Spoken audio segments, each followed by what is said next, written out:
bem-vindos de volta.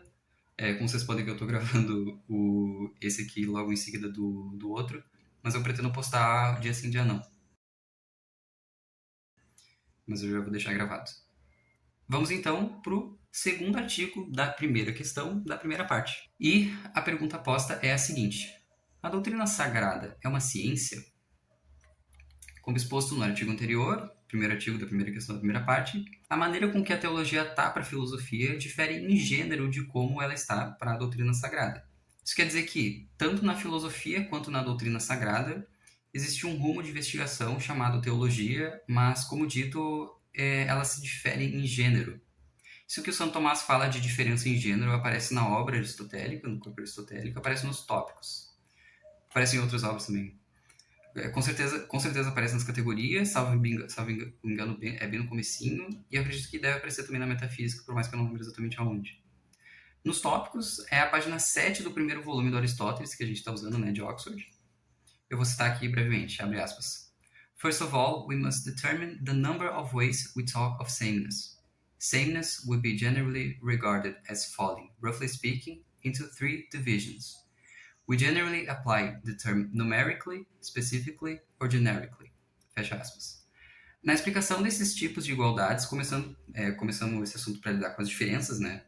É claro, mas o Aristóteles ele explica as diferenças, explicando como essas coisas são iguais umas às outras, e depois é só fazer o caminho inverso que vai ter a diferença, né? Quando elas se igualam numericamente, né, numerically, existe mais de um nome, mas somente uma coisa. Na tradução de Oxford, o exemplo utilizado é doublé e cloak, que seria algo como capa e manto, que são dois nomes para o mesmo objeto. Quando elas se igualam em espécie, trata-se de duas coisas que se diferem numericamente, são duas coisas, mas apresentam a mesma essência dentro do gênero. Dois cachorros, por exemplo, em ambos há o mesmo nível de cachorricidade.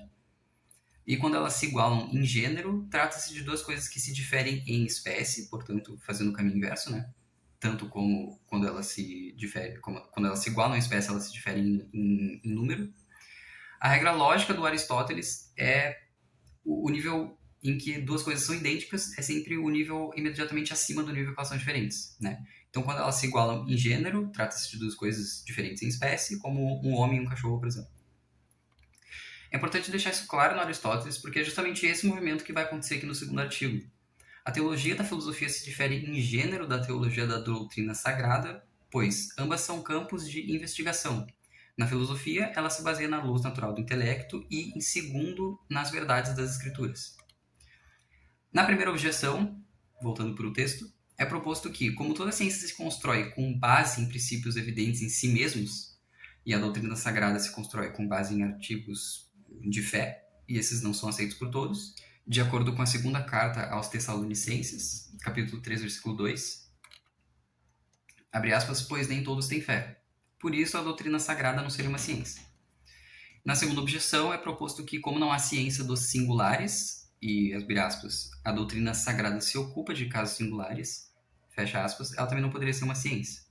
Já no argumento de autoridade, o Santo Tomás ele cita o Santo Agostinho, abre aspas, a essa ciência pertence apenas aquilo pelo qual a fé, bem salutar, é gerada, alimentada, defendida, corroborada.